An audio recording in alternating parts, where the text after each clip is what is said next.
Good evening and good afternoon, everybody. I want to thank you all first for joining us this event for this panel. My name is Hamid Talebian. I'm a doctoral researcher at Institute for Middle East Studies at GIGA. It is my pleasure to open this GIGA Forum and discuss with our esteemed set of speakers two of the profound episodes of recent Iranian history.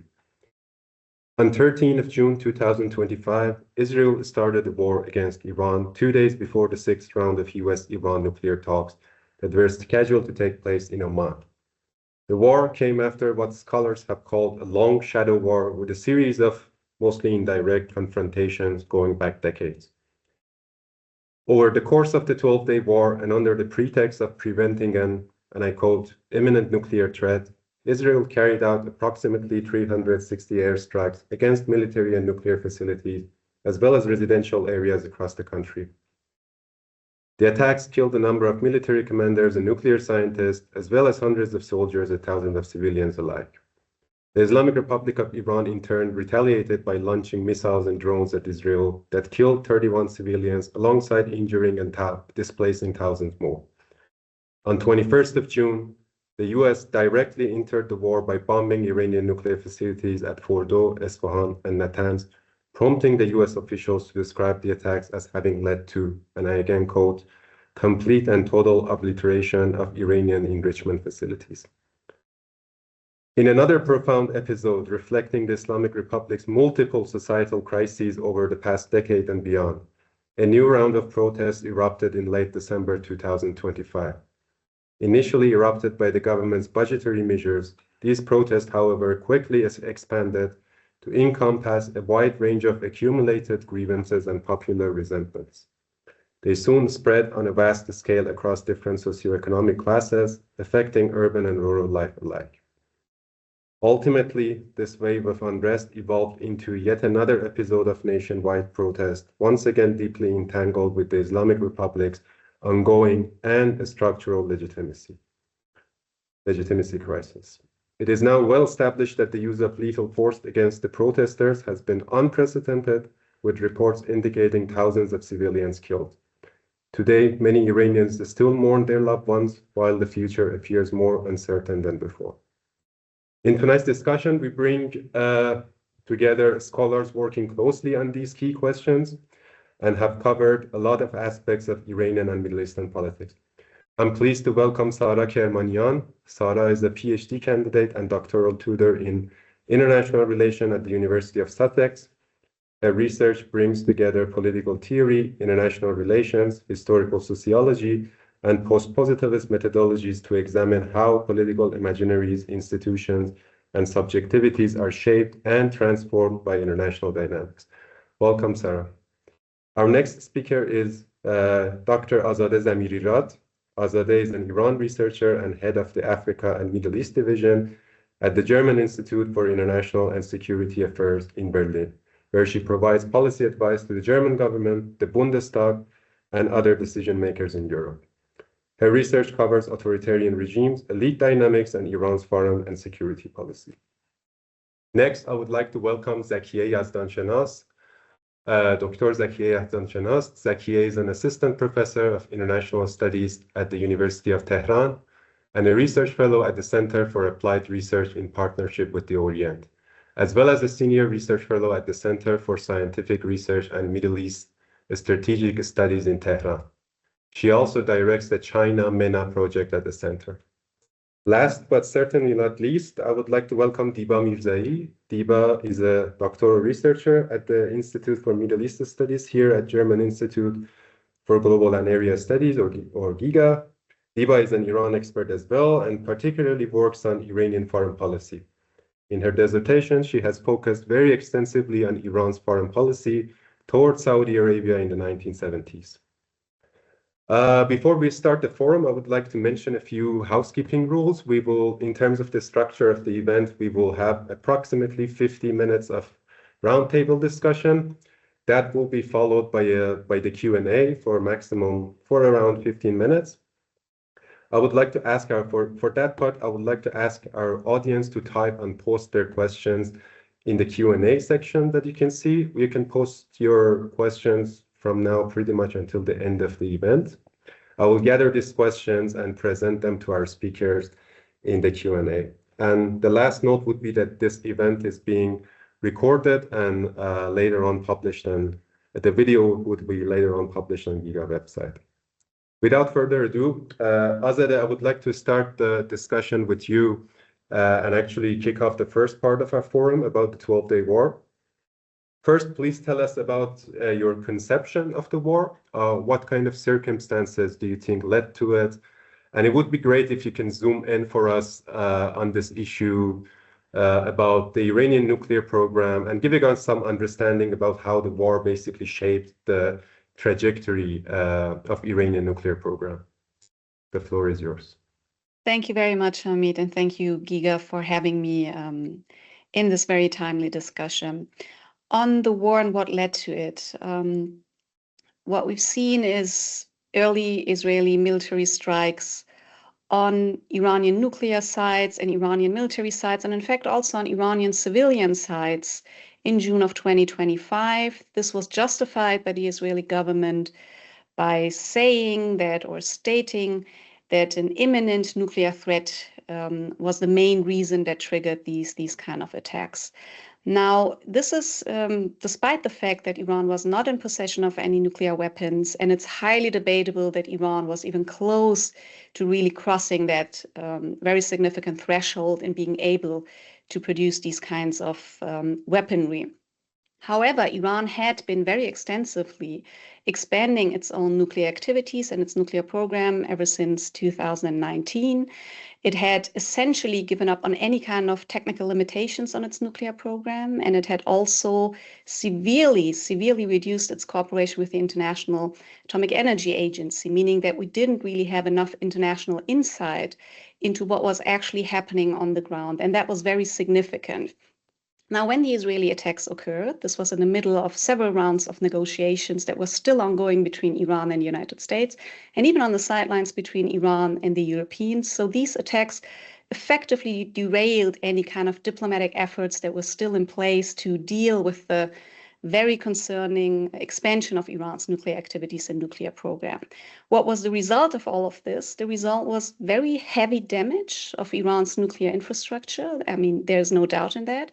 However, as we have seen, the nuclear issue overall has not been resolved. Iran has retained, as far as we can tell, certain enrichment capabilities. They have a number of centrifuges that they could still use. They have over 440 kilograms of highly enriched uranium, which should be of major concern to us as an international community, which also means that Iran still, in theory at least, has the ability and the capability, if it wished to do so, to move forward toward nuclear weaponization. That would be difficult because it would be easily detected. There might be some technical hurdles to overcome, but the capability is still there. In other words, even these kind of attacks did not fully obliterate Iran's capability of going nuclear, which means that we still find ourselves in a place where the nuclear issue overall is unresolved, and which is also why we now see renewed efforts next to military threats that we hear from Washington, but renewed efforts to find some kind of diplomatic breakthrough when it comes to this nuclear program.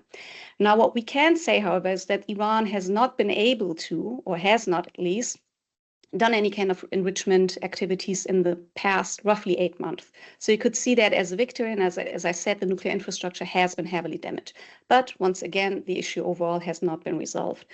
Now, when we look at the 12-day war, I think it's important to look beyond the nuclear space, however. We've seen the Israeli attacks going far beyond Iranian nuclear sites, targeting other military sites in close connection with Iran's ballistic missile program, but also even civilian sites, as I said before, going for critical infrastructure, such as energy infrastructure, for instance.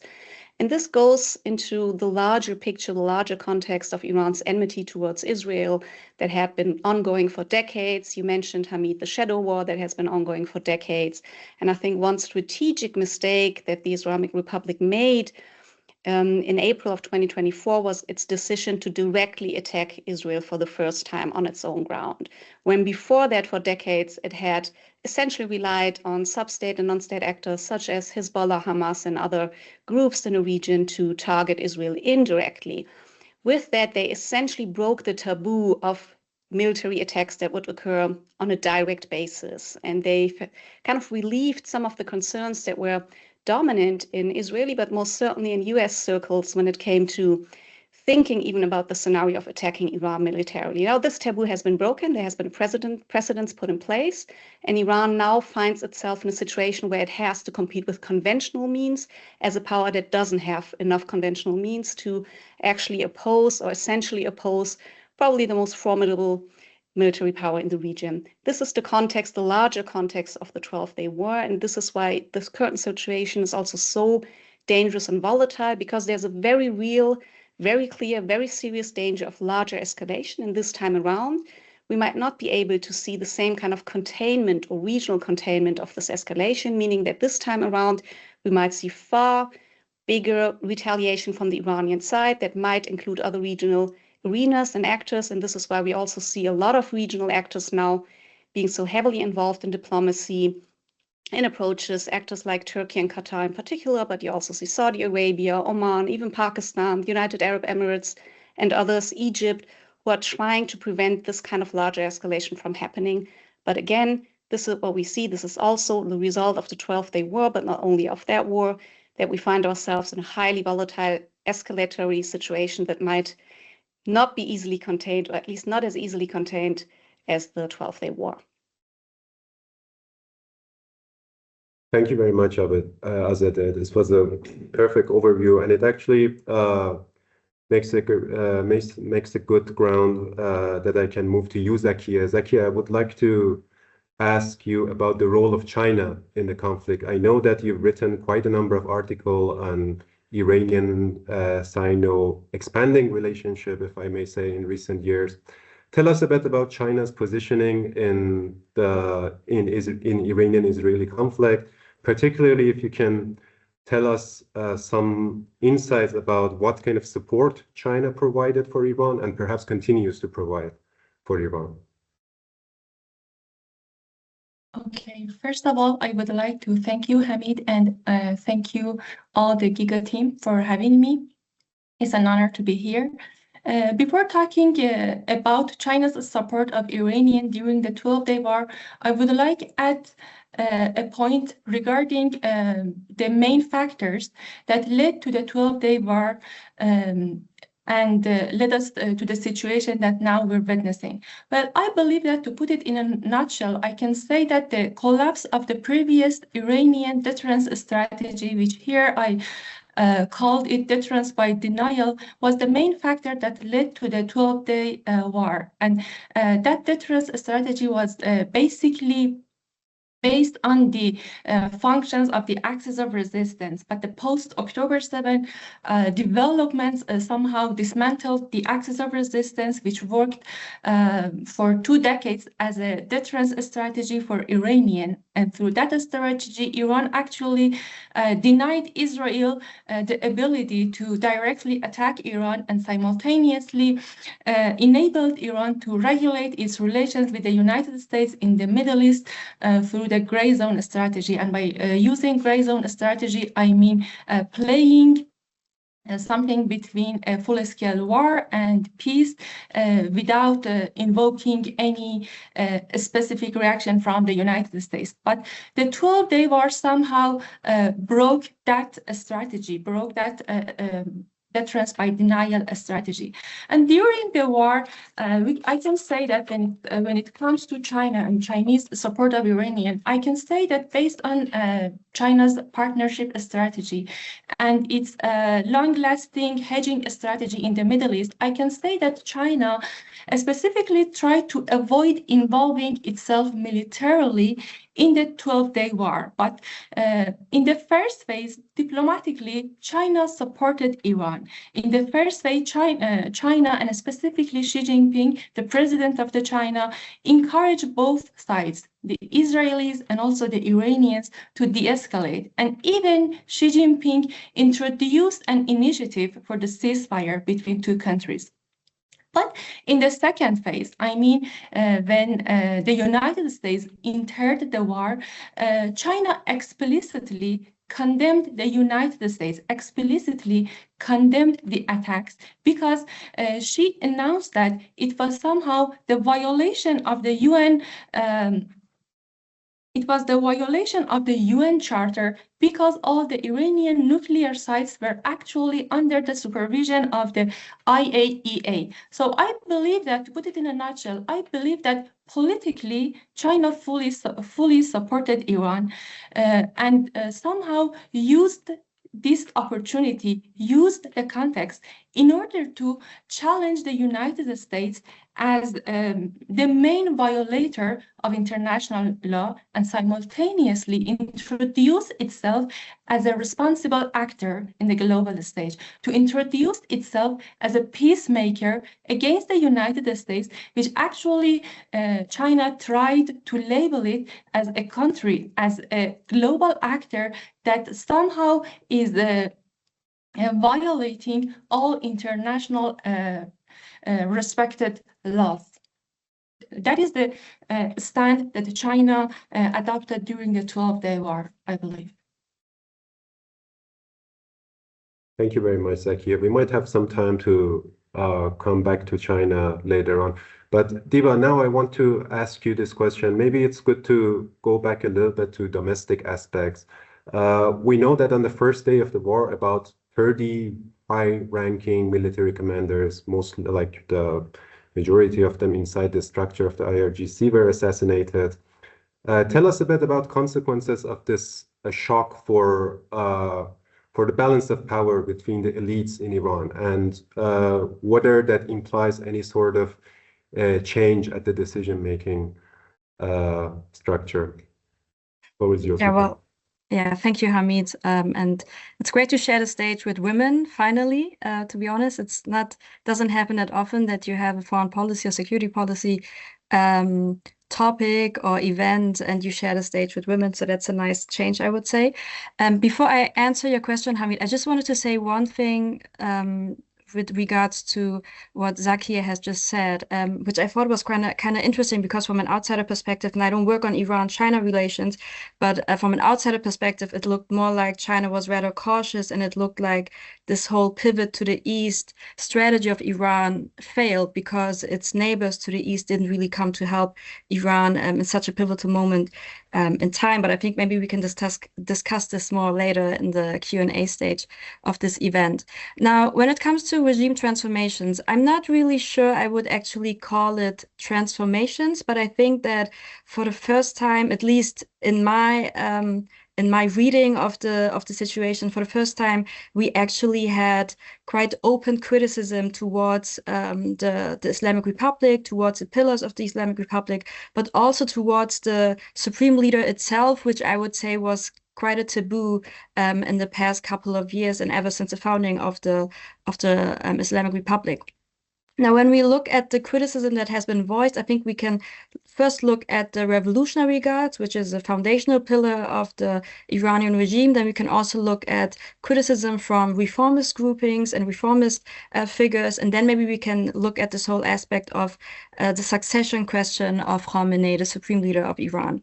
And when we look at the IRGC, I think it's not like there has never been any criticism within the IRGC. I just think that in the past couple of years, we have seen the criticism become much more visible and also publicly voiced in the media. And I think that we can see sort of a division between the younger members of the Revolutionary Guards and the older ones, which have been shaped by different political episodes in Iran. So the older ones have been shaped by the Iran-Iraq war of the 80s, and the younger ones have been shaped by Syria, by Iraq, and also by the war with Israel. And personally, I think there were 3 episodes in 2024 that kind of made the criticism become much bigger. So we had the airstrike on the Iranian consulate in Syria in April 2024. Then we had the assassination of Ismail Haniyeh, the Hamas leader, in Tehran in July 2024. And then we had the decimation of Hezbollah, which also included the killing of its leader Hassan Nasrallah in Beirut in September 2024. And as Zakia also said, this was basically the end of the so-called Axis years of resistance, or well, it finally reached its end in December of 2024 with the fall of Assad. And Iran did respond to those 3 episodes, but it responded militarily, but I would say it responded rather cautiously, and those attacks were coordinated with states in the region who then coordinated those attacks with the US. And in the eyes of those younger members of the Revolutionary Guards, this basically signaled a weakness on the side of Iran and emboldened Israel to actually attack Iran and launch a full-scale war on the country last June. But then we also saw that much more criticism came to the forefront against Khamenei himself, where younger members were actually wishing for, let's say, a more coherent doctrine that would ensure the stability or the survival of the system, but also deterrence, and even if that came at the cost of ideological premises. So there is this divide, and we still cannot really say who will win at the end and who is having the last say, but we do see that there are some discussions that were, I would say, in the back, but now are coming more and more to the forefront. Then at the same time, we saw much more criticism from reformist figures. I think 2 prominent of them are Mousavi, who was the leader of the Green Movement of 2009, and then also figures like Mustafa Tajzadeh, who was the Minister of Interior Affairs, both not really, I would say, present in terms because Tajzadeh is imprisoned and Mousavi is in house arrest, but they actually called for a referendum on the constitution. So they put the very survival of the regime in question. And at the same time, we had some other reformist leaders who also wrote essays and articles, published them in newspapers, where they actually were voicing more criticism and also thinking maybe we should actually start looking to the West, maybe we should actually start negotiating with the US. There was, I think, another movement in this reformist group that I think was quite interesting, because some reformist parties came together, issued some demands. For example, they said that there should be a clear separation between the military and politics, which was clearly directed against the Revolutionary Guards, but then also saying that there should be a suspension of nuclear enrichment and full diplomatic relations with the United States. And this latter aspect, I think, I haven't seen it throughout. I haven't seen it that much, I would say, but I do think it is quite interesting, because if that was actually to happen, if there were full diplomatic relations again with the United States, what would it actually mean for the survival of this regime that puts the enmity with the United States at the center of its foreign policy and security policy making. And then the last aspect is this whole question of who will succeed Khamenei. It was, I think, there were rumors at least that he was hiding in the last war. It was very difficult to even get messages to him because he was only communicating through an intermediary, which made it also difficult to respond to Israel or respond timely to Israeli aggression. And this entire question of who will succeed him has been, I think, much more debated in public. It is not very clear how far we have come there internally, if there has been successors already who have been decided or not. But I think this will be a very interesting transformation we will see in the future, which will not just be who will succeed him, but also will we maybe see a transformation in the form of power? Will we see a more decentralized power sharing in Iran, where it's not just the supreme leader who makes the decisions, but others as well? And will we maybe in the future see the position of the supreme leader being more symbolic, and maybe other factions, more dominant factions, dominating Iranian politics and decision making? Thank you very much, Duda. Sarah, in this round, I would like to first know your take about what has been said and about the war in itself. You're a scholar of international relations, and I know you have a lot to say about the why question, so to speak. On top of that, I also would like to ask you, since you've also worked on the subject of Kurdish anti-colonial movement in West Asia, so beyond Iran for sure. So I would like you to tell us if you see any sort of implication that this war has had for the broader anti-colonial movement of the broader and Kurdish anti-colonial movement and opposition, please.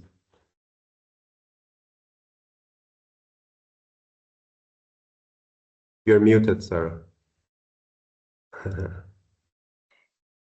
Thank you. Okay, thank you, Hamid, for this, and I want to extend my thanks to GIGA for organizing, for providing us a space for this very timely discussion about the war.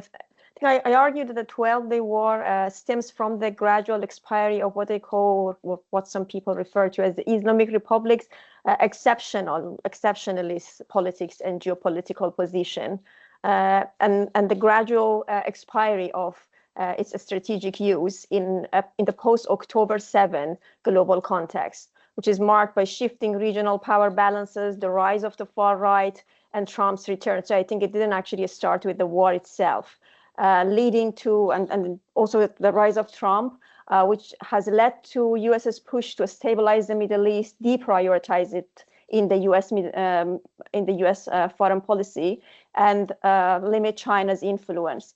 For decades, Iranian exceptionalism, which functions as a rigid kind of us versus them logic, internally and externally, it has worked because it has structured both its proxy-based regional strategy and its geographic, authoritarian, patriarchal, and internally colonial rule at home. This model once worked, but it began to fracture with the Arab Spring. During the Cold War and post-Cold War decades, there were geopolitical openings and fractures that were allowing the cultivation of strategic tools for Iran to build to strategically utilize this narrative.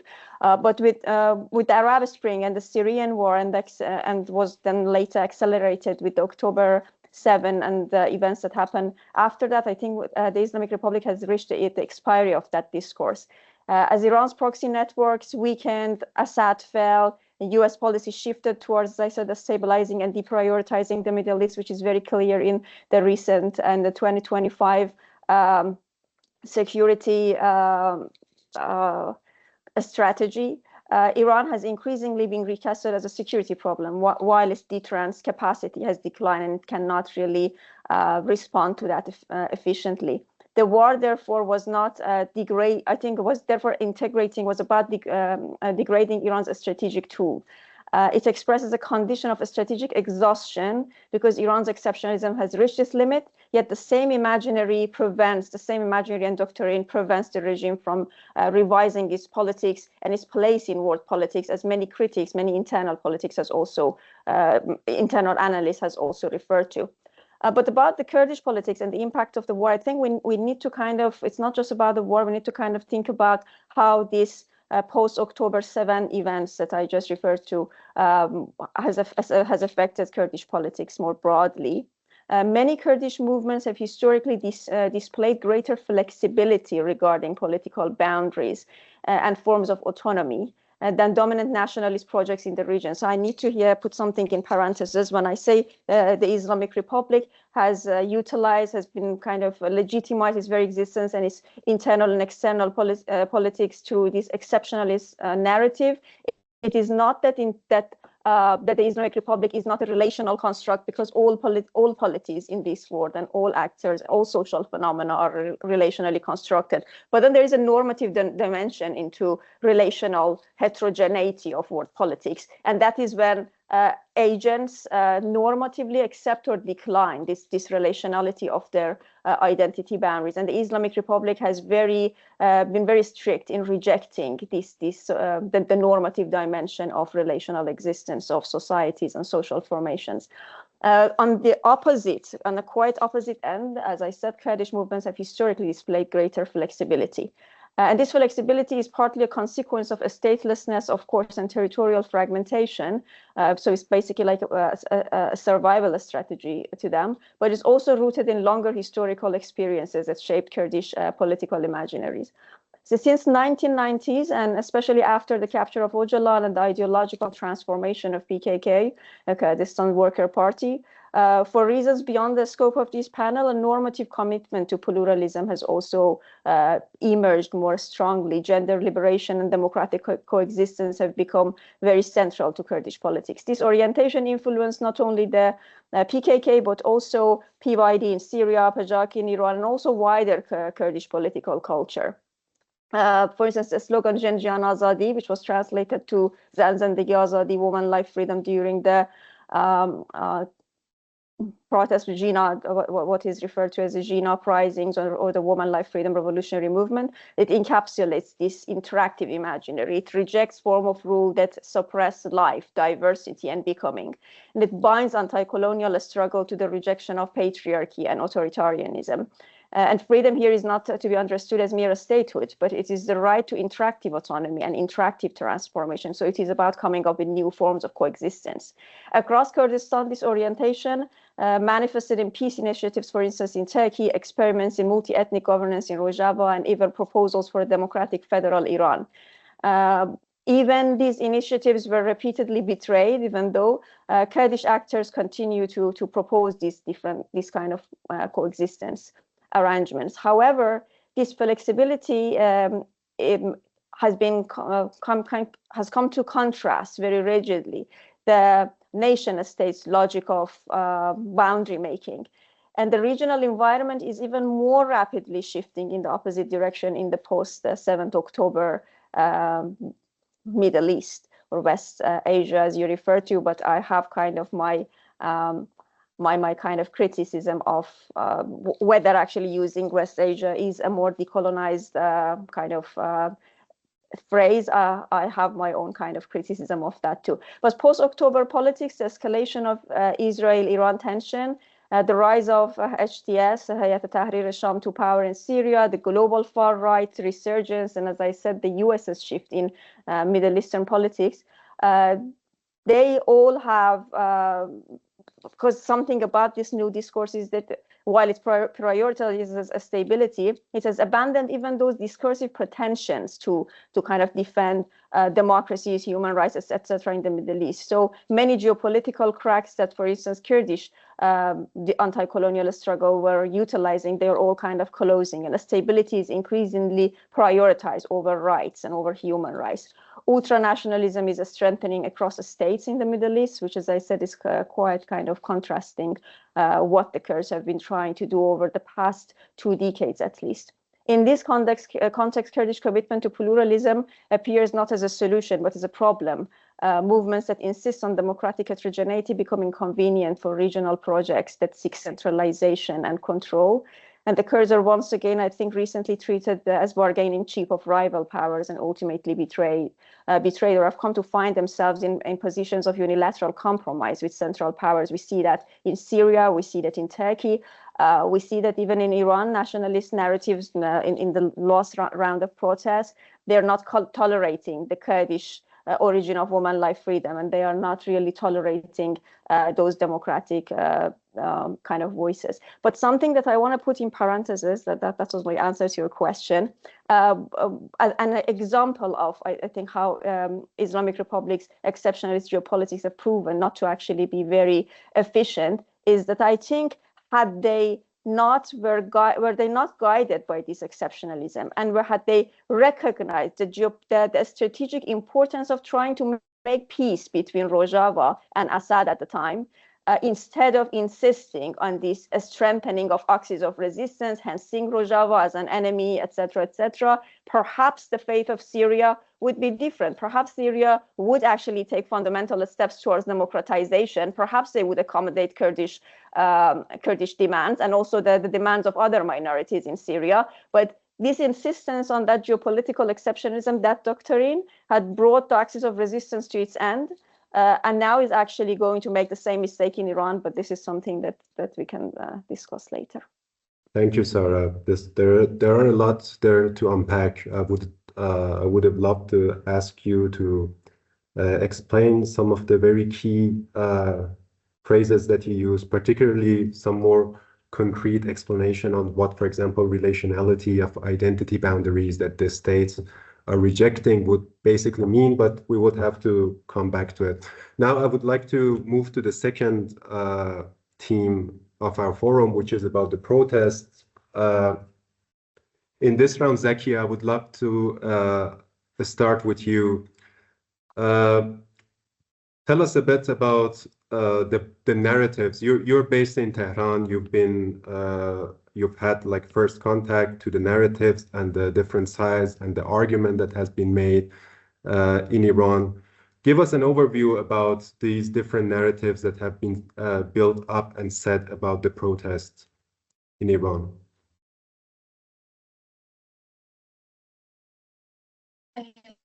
John, instead of repeating different narratives and comparing these different narratives with each other, let me focus mainly on the state's narrative and try to deconstruct this narrative in order to read between the lines of this narrative, because this might help us to maybe understand and analyze in a better way the mindset of Iranian policymakers and perhaps better understand their reaction to this round of protests. Well, I think that Iranian officials understood this round of protests closely aligned with the 12-day war and the Israel and the United States invasion of Iran back in June. After the war, all the Iranian officials agreed that the main goal of the Israel and the United States, but specifically the main goal of the Israel, was to evoke Iranian citizens, to evoke people to rise against the Islamic Republic and topple the regime. And we know that didn't happen back then. And the government officials somehow interpreted this as a sign of social solidarity, as a sign of rallying around the flag. And to be honest, I believe that Iranians, at least some of the national Iranian citizens, back then were afraid of losing the territorial integrity of the country back in June, after the 12-day war, I mean. And subsequently, the government tried to invest in that legitimate concern in order to elevate and in order to increase its own legitimacy. So in this context, Iranian officials called the recent 2 days of mass protests the 13th and 14th days of the 12-day war, the war with Israel and the United States. Having this mindset in the background, now we can analyze why this time the government suppressed more severely and violently than ever this round of protests. And the protests this time were somehow interpreted as an existential threat against the survival of the political system. And unfortunately, the protesters were interpreted as the agents of the Iranian government's arch foes, I mean, the United States and Israel. And that is what I can see about the interpretation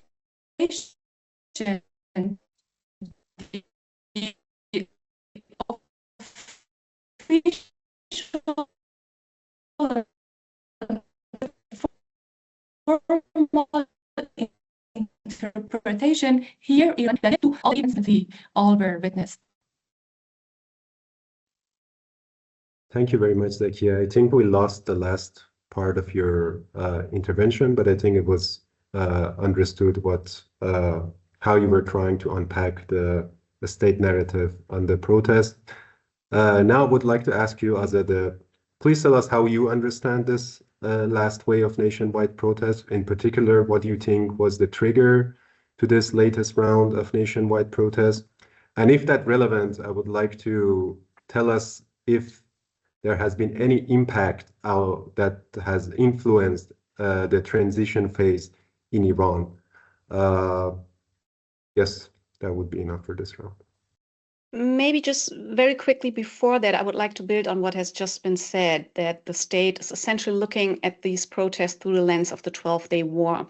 In fact, we've seen and heard this phrase that the protests essentially are seen as the 13th day of war, if you will. So in effect, parts of this establishment feel like that they're still fighting Israel and the United States, but they're fighting them on their own Iranian streets. And this is part of what we have seen of the narrative that has been so brutal in its response, far beyond the kind of repression that we were used in previous rounds of protests. And by the way, parts of the reformist camp or former reformist camp see it in the same way. People like former reformist President Khatami, for instance, people also like Hassan Khomeini, who have definitely also looked at these protests through this very lens of the state narrative of being the 13th day of war against Israel and the United States. Now, I think it's important to come back to that later on when we talk about what triggered these kind of protests and what contributed to them and why I believe them to be, in fact, existential, as has been said before, because there are a number of fronts, existential fronts, if you will, that the Islamic Republic has to face at this time around. Now, what triggered the protests, essentially, if we just look at what happened, they broke out in the Tehran bazaars with merchants closing down their shops, asking other merchants to close down their shops because of economic conditions, about the high inflation, the volatility of the prices, and essentially the downfall, if you will, of the Iranian rial. But I think we have to move a little bit beyond that, because in essence, if you look at why these initial shops were closed down, this was not just about economic grievances. It certainly was. It was a main trigger. But in effect, what merchants said that day was, we are not even able to put a price on our goods because of price volatility. So even if we wanted to, we couldn't open our shops. We couldn't conduct business. So this goes to the core of the very functionality, or in that case, dysfunctionality of the state. And I think that's an important point. If you look at these past 12 to 24 months and what has been happening in the Islamic Republic, on top of the economic misery that we've seen through these past years that have been exacerbated by sanctions, but are essentially homemade domestic problems due to corruption, mismanagement, and other factors, what we've seen in these past 1 to 2 years is massive kind of downfall of state functionality. You could take the war as an example of that, of informal kind of chaos and disorder with hundreds of people being killed. You could use the biggest energy crisis that the Islamic Republic has seen in decades, where even in major urban centers and cities, we had electricity fallout, blackouts for hours on end on a daily basis. So when we look at the conditions of the Islamic Republic and we look from the lens of protesters, you will see a large part of the population who for years have gone far beyond economic demands, who have said that this is not a state that provides any kind of prospect or perspective for me. But what has changed now is, now we have parts of the support base of the Islamic Republic itself lacking that prospect and that perspective, because part of the appeal, if you will, of the Islamic Republic in its own support base, at least, was that this is an Islamic state that is a role model for other Islamic states, that has global appeal, that has a functioning deterrence architecture, which, as has been said, has entirely collapsed, that would keep war outside of Iranian borders, that would keep turmoil outside of Iranian territory, that would keep the territorial integrity and sovereignty of the state, that would provide social justice based on Islamic values, that would provide prospering society and economy, that would prevent Iran from becoming the next Syria, the next Libya, from devolving into total chaos. So if you look at, even from the perspective of the support base, I think what we can see is the beginning of erosion of this very support base. And the fact that the Bazaris have been the ones to join these protests, which are large parts of the Islamic Republic support base, is a very clear indication of that. This is where things become dangerous. They are already dangerous for the Islamic Republic in terms of external pressure. They're dangerous with regards to the deterrence architecture that has collapsed. They're dangerous in terms of war looming at Iranian borders. They're dangerous because of the massive pressure from the streets and broader parts of society. But now they're even more dangerous because part of its own support base are at risk of being being part of the erosion themselves. It's problematic because the one part of the system that is still highly functioning is the repressive system, and it's the security apparatus. But this apparatus very much depends on lower ranks of support base, of people who are still willing to take up arms to fight against protests and others. And these lower ranks are not the ones largely benefiting from corruption at the top ranks, from people who largely benefit from sanctions, who largely benefit from controlling transnational trade, irregular trade routes, and these kind of things.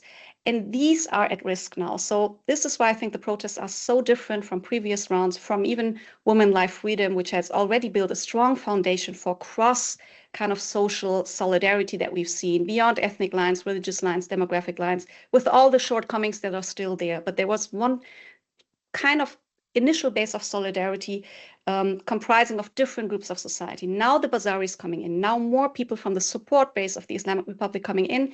This is where things become volatile and dangerous. And this is, I think, one of the most interesting developments for me, at least as a researcher, to follow is what will happen to the support base? How are they going to position themselves? How can this Islamic Republic keep its support base, to keep its own social security and its own security apparatus intact? This is, I think, one of the crucial questions for the very survivability of the system. Thank you very much, Azadeh.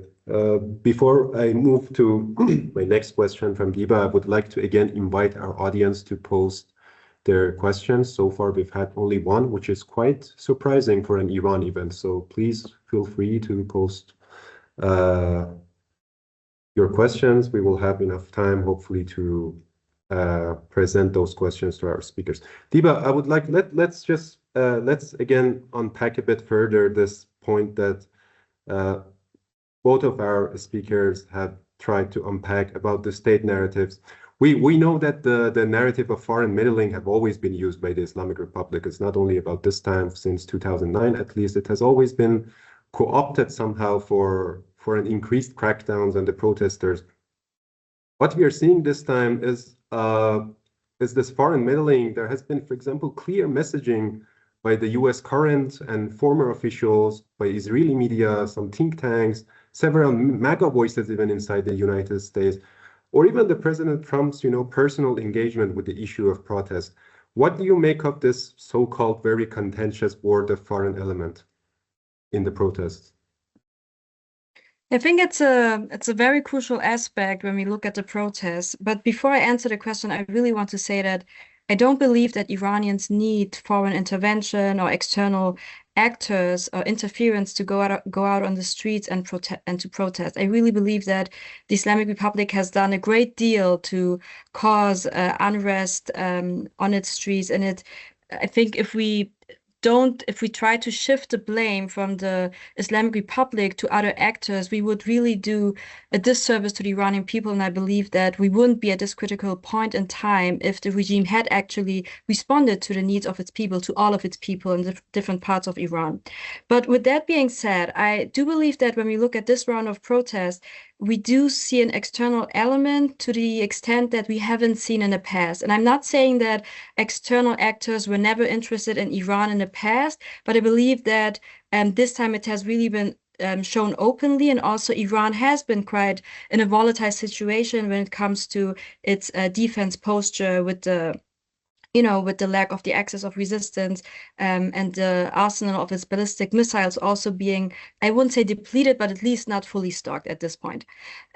So maybe we should look at different actors and what they said and how that maybe led to the response by the Islamic Republic. So first we have President Trump, who quite early on voiced his support for the Iranian people, and then he also threatened that the US was locked and loaded to intervene if the regime used violence against its citizens. Now, at the end, as you all know, this never materialized in practice, and at some point, Donald Trump actually used the rhetoric of the Iranian regime and said, well, protesters were also shooting at security forces. And this is something that Donald Trump understands. If protesters become violent, then the state has to respond violently. We also had one prominent former, I think, Secretary of State Mike Pompeo, former Secretary of State Mike Pompeo, who actually said in a tweet, "Happy New Year to every Iranian in the streets and to every Mossad agent walking beside them." And at the same time, Mossad was also quite active, I would say, on social media, and said that it was with the people on the ground.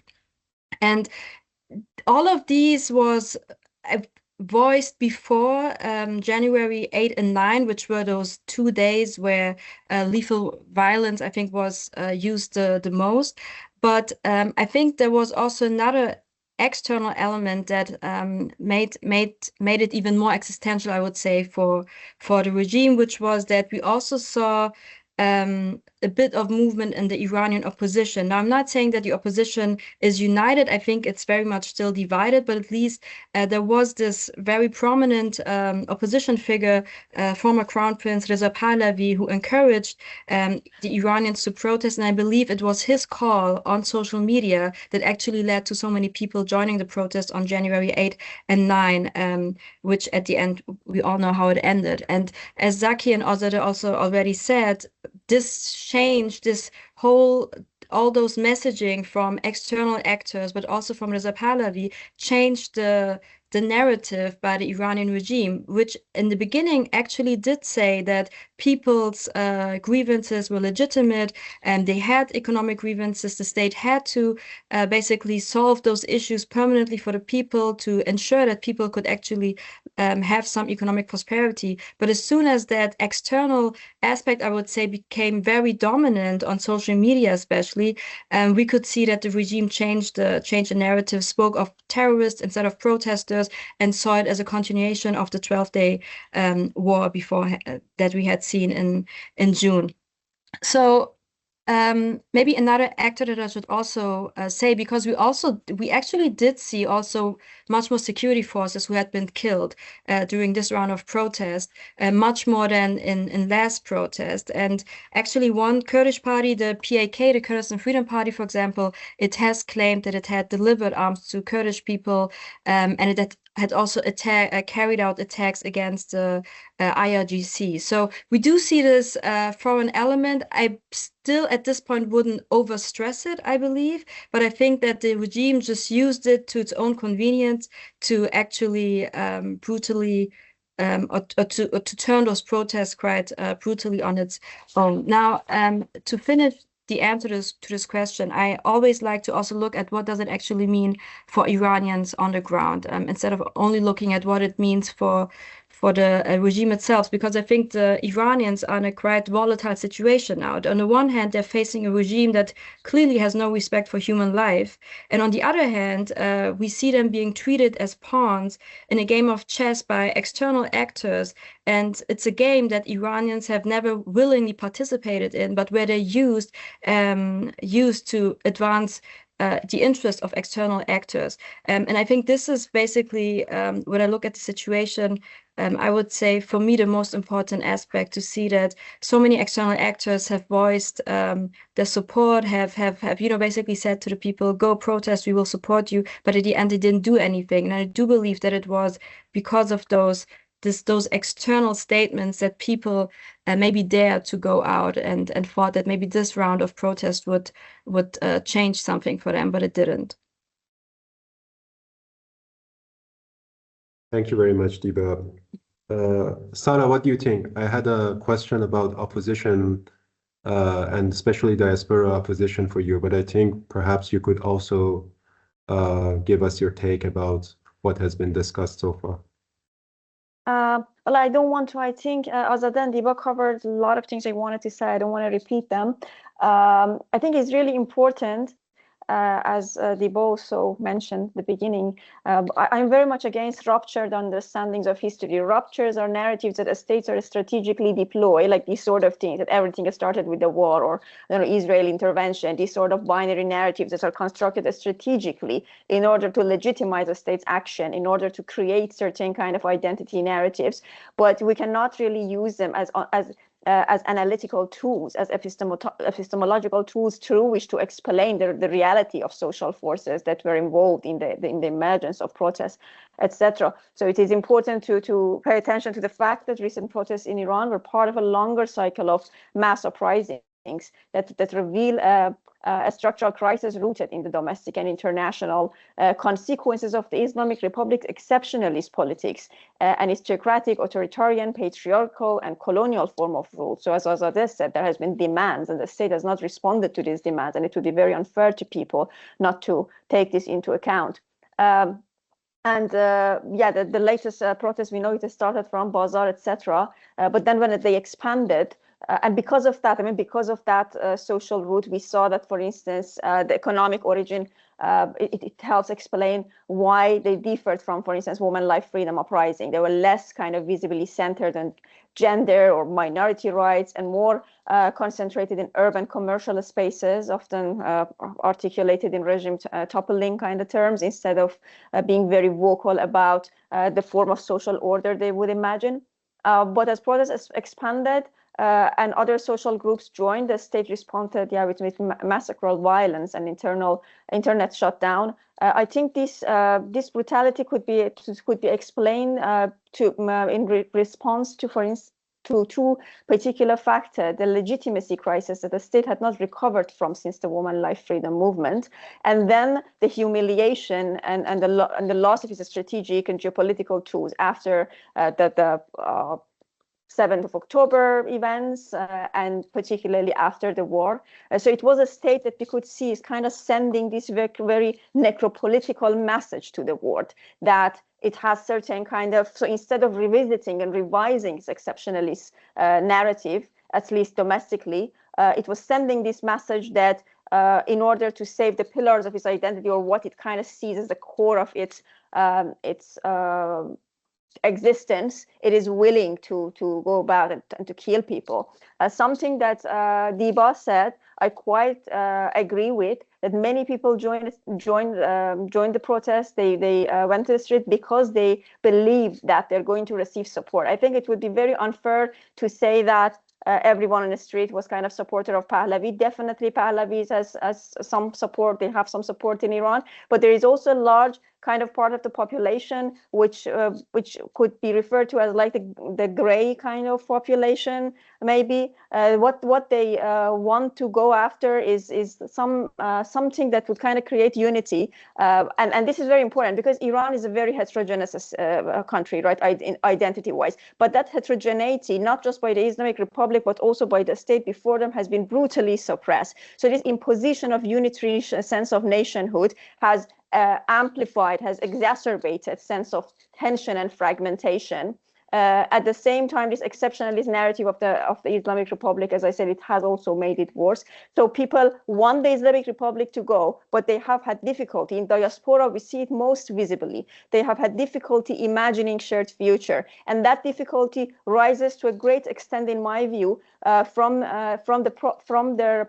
the difficulty they have responding to this contested sense of nationhood that they know exists, but they want to kind of skip over. Hence, some would fall into this trap of restorative nationalism, restorative and nostalgic kind of understanding of nostalgic senses of trying to discover a point after which things have gone wrong and wanting to kind of return to that. And those who want like an open future, who are talking about democracy. I talked about the example of the courts for existence, but there are other like feminist movements. In the recent round of protests, for instance, we saw the absence, the very visible absence of Baluchistan, which was very active in the previous round of movement, because in the woman life freedom movement, which, as I said, kind of was binding anti-colonial and anti-patriarchal movement demands, they could see a place for themselves. They could find themselves in that narrative. But in this narrative that was in the last round of movement, which was more kind of centered on finding unity, finding national unity, etc., they couldn't really easily locate themselves, in my view. But the thing is that people were desperate. People want the Islamic Republic gone, so they are kind of very desperate, finding something that that would kind of provide a sense of solidarity that would kind of create even like a false image of shared future. But what is important is that I think not many of them would see like someone, a figure like Reza Pahlavi, as someone who would have power to deliver to them that future. But they were hoping that, feeling very kind of exhausted after the suppression of the woman life freedom movement, they thought some kind of external support is needed, and they would see that, oh, if Reza Pahlavi say I'm coming, then probably Trump is behind him. So they maybe like foreign powers and made promises. And I think this is in that promise that they kind of put their, they invested. But it's important not to forget that there were other voices in the street, and this narrative of exceptionalism, something that I think is very important to remember, and I will end my answer here, is that I think it is this very same kind of narrative of exceptionalism that the Islamic Republic has built upon, has been intensified with binary imaginaries that exist in world politics, always kind of something that particularly anti-colonial, post-colonial, and leftist voices have reconstructed as, the empire anti-imperialism movement. This has helped, that has legitimized the exceptionalism narrative of the Islamic Republic. It has contributed to the silencing of other voices, selective voices, selective echoing of the voices that were on the streets. And at the same time, it has kind of counterproductively enabled the Islamic Republic to suppress people, to continue that kind of, as I said, colonial and very exclusionary domestic politics. So this is in this kind of context that I see both the rise of the protests and also their suppression, and the factors that often are being kind of not accounted for in dominant narratives that we hear about the protests. I don't know if I answered everything with. You answered perfectly, Sarah. Thank you. I just want to, before we've only had like maybe 2 questions from the Q&A, so I would like to follow up on the question of opposition, maybe from you, Deepa. I mean, as Sarah was mentioning, the main thing that we can observe within the diaspora politics, the diaspora opposition, is this difficulty of imagining a shared future, right? And on that front, I would like to ask you a question about the Pahlavi and the monarchist, or perhaps neo-monarchist movement, since there seems to be a distinguished feature between the neo-monarchist and the previous generation of monarchists. How do you make up, for example, Pahlavi becoming quickly, especially in the Western mainstream media, becoming like a figure that represents what Iranians basically want, despite, as Sarah was again mentioning, despite the existence of a lot of different voices that we can hear, at least. How do we explain this Pahlavi movement coming to the mainstream? And yeah. That's a question I was asking myself too the past couple of weeks. To be honest, I was quite surprised by the fact that Pahlavi suddenly became this pivotal figure in this movement, because he wasn't very, I mean, he has been in exile for 47 years, and he hasn't really done much than being the crown prince, than being the son of the former monarch, I would say. And I was kind of surprised that in these past couple of months, especially these past couple of weeks, he finally became this bigger than life figure, and we could see him on social media, but then also foreign actors sort of referring to Pahlavi as maybe a solution for the future of Iran. Now, there is something I would like to say here, which is that there was this investigation by an Israeli newspaper, Haaretz, and a group of researchers at the University of Toronto that investigated, I think last autumn, that Israel, in fact, has launched this social media campaign with the aim of emboldening Reza Pahlavi as a very important opposition figure, and it already started in last June. this, at least to me, explains why we have seen much more of Reza Pahlavi in these past couple of weeks and months than we had seen in the years before. I'm not saying that in the Jinjian Azadi movement of 2022 he wasn't important. He was also one important opposition figure, but he wasn't the most important one, I would say. And at the end, he wasn't able to unite this opposition movement. Now, when it also comes to, I think another aspect we have to look at is how much support does he actually have amongst Iranians inside the country, but also amongst the diaspora? We don't really have any data at this point that could give us a clear indication of it. But my reading of it is that he has much more support in the diaspora. And I think the fact that as soon as the internet was cut down in Iran and he had no reach into the country shows that he has no organized base inside of Iran, I believe. And the other important question when it comes to Reza Pahlavi is, and this is important for the future of Iran, even if he was, if he were to play a bigger role when it comes to transformations in Iran, the future of Iran, an important aspect is, can he actually unite this divided opposition that we see? Is he able to bring all those different factions that we have? And Iran is a multi-ethnic state, which I think Pahlavi is not even acknowledging. But is he able to bring all of these different factions, different positions on the table? Is he able to unite them, or is he not? And so far, I have not seen anything from him that leads me to believe that he could do that. In fact, the last time he tried to unite the opposition, I think it was in early 2023, when that Georgetown opposition group lasted for a couple of weeks, and then they couldn't agree on anything. And even now, a lot of ethnic groups have made quite clear that they're not supporting Reza Pahlavi. The other aspect I think is very important when we talk about him is we see this discrepancy between what he says and what his followers says. So he says he wants a republic, he does not want a monarchy, and he tries to unite everybody, but we see quite right-wing tendencies and nationalist tendencies in his followership. And we also see that they don't want a republic. They actually want the restoration of a monarchy with Reza Pahlavi as the monarch of the country. So these are all things we, I think, still need to observe, but I think for Western powers, it's quite convenient to not having to think for themselves, but to just think, well, there's this figure, he seems to be friendly to the West. Why shouldn't we focus on him as a viable solution for all the problems we have in Iran? May I just okay. inject something?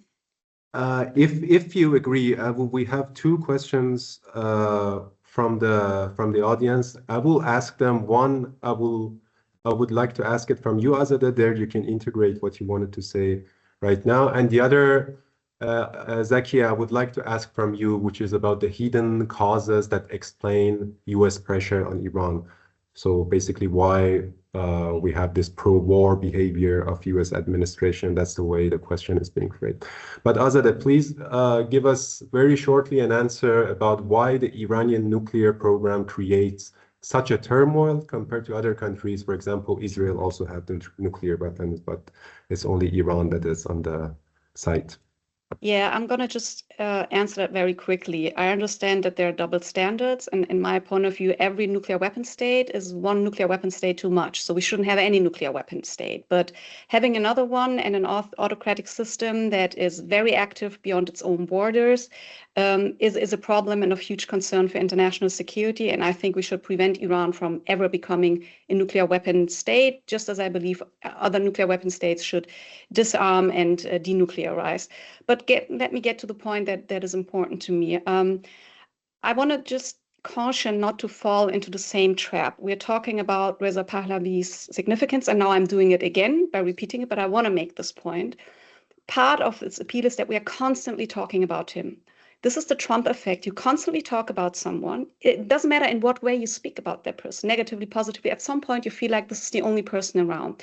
Why don't we focus more on what's happening in Iran? Why are we so focused on what's happening outside? And this is where I would like to take some time, at least, to shed some light on activists on the ground in Iran who are actually doing the work, who are in prisons, who are under house arrest, who are fighting, who are coming up with statements and manifestos, who are actually trying to envision a future for this country. People like Narges Mohammadi, like Nasrin Sotoudeh, like Sepi Dorolian. You might not agree with all of their positions, you don't have to, but you have people on the ground who are actually doing some work, who are human rights defenders, who are trying to build something and come up with ideas. We had several statements and manifestos in these past years, even during Women Life Freedom. This was, I think, one of the first times where we saw people not just demand the end of the Islamic Republic, but who actually thought about what could come next and how can we achieve that? Do we need a general strike in Iran? Do we need to organize it? Do we need to support party systems? Do we need to pick up arms even? Or should we have peaceful protests? How can we be more inclusive? These are debates and discussions that are far more valuable than whoever is up front in Paris, in London, in somewhere in California or somewhere else. We have people who came out with statements after the 12th-day war, by the way, also signed by Nasrin Sotoudeh and Narges Mohammadi, for instance, who were very clear about foreign intervention, who said we want sovereignty, we want national unity, we want to be determined, determine our own future. We don't want military intervention. We don't want people to bomb us while we're trying to produce change from within. Now, some people might have changed their positions on that, but we have these statements from Iran. We have people who think about how to make this change happen. Do we need a national referendum? Do we need a new constitution? Do we need to work with, let's say, former reformists? Or do we have a clear wall of distinction between us, the streets, and whatever is happening in the institutions? Can we be successful without a leadership? Can we be successful without organizational structures? What I'm saying is all these debates are actually taking place in Iran. People are thinking about these things. Prominent figures, active figures, protesters. Let's focus, please. Let's focus more on them and what's happening on the ground than whatever is being, put around. And this is part of PR, and it's successful because we keep repeating and repeating and repeating that PR. Thank you. Yeah, of course, that's a great note. That's I also agree that we should take into consideration. Zakia, please, if you have anything to add to the discussion on the opposition, of course, you're welcome. If not, the question on pro-war behavior of US towards Iran, and I would appreciate if you sum up in like 2 minutes or 3 minutes. Okay, I think I can look at this question through two different perspectives. On the one hand, I believe that this is the desire of the Israel and specifically Netanyahu's administrations, because I believe that Netanyahu is somehow trying to push Trump to resolve the problem of Iran completely once and forever. And I believe that Israel thinks that only some kind of an external intervention is the only solution to halt Iran, and not just halting Iran, actually entering Iran into a Western orbit and resolve the problem of a strong country in the region. But on the other hand, I believe that Trump administration and the United States is trying to threaten Iran by a full-scale war in order to push Iran and force Iran into negotiations and try Iran to and somehow force Iran to accept as much conditions in regard to its missile capabilities, its nuclear capabilities, and also its allies in the region known as the axis of resistance. So I think there are two different perspectives, and these two perspectives together are somehow strengthening the pro-war front in the United States. If we have time, I would like to just add a quick point regarding what Diba was asking about the Iranian pivot to Asia strategy. Well, I think that it was a failure, but not because China abandoned Iran and abandoned to support Iran through the 12-day war, but it was a failure because the Iranian officials and China are interpreting the strategic partnership through two different lenses. Iranians are interpreting this strategic partnership through the U.S. alliance, through the U.S. alliance lens, and that is the problem. In the Chinese foreign policy, partnership diplomacy is based on a hierarchical logic, and in this hierarchy, Iran is standing in the 6th level of importance. That's why China will never enter itself into a military involvement, into a military conflict, and support a country like Iran. But in the political sphere, as I mentioned, China supported Iran, and I think that in the political sphere, it will continue to support Iranians. Thank you very much, Zakia. Sara, please, in 1 minute, if you can, how likely would you say it is for foreign powers to try to widen the gaps in Iran's ethnic cleavages in future? And how would that affect the monarchist movement? I really have to be strict about timing, so please, as much as you can tell us in 1 minute. Yeah, I think different powers have different interests in that. But just because there were talks about Israel, I think it's important. I don't think Israel really wants to topple Iran, Islamic Republic at the moment. I think they do have interest in weakening it. They do have interest in gradual kind of attacking of it, but they need Islamic Republic as a military threat in relation to it to justify their own militarism and their military support. If it is not there, then they have to do something else. But I think there is a reason that part of the reason that Pahlavi has become so prominent is because of the all the investment Israel has done in media that are supporting them and are supporting their narrative. And they do that partly because this geopolitical kind of situation, when actors are using geopolitical tools that are available to them, they cannot just invent things from nowhere. But on the other hand, it's important that what Diba said, that even Israel, in my view, understand that Pahlavi is not actually a force that can unite Iranian people and can bring about like a stable peace. So I think, yes, the reason they are supporting Pahlavi is partly because they want to push Iran towards dissolution, but that is not really a toppling of Islamic Republic at the moment. Thank you very much, Sara. Thank you. With that, I would like to close the forum. And once again, thank you, everybody, especially our esteemed set of speakers today. But of course, that would extend to our audience as well. I thank you all for participating. And if you want to know about the upcoming GIGA events, you can check the website. I'm sure that the institutes would engage with a lot of more interesting topics this year. Thank you, everyone, and until next time.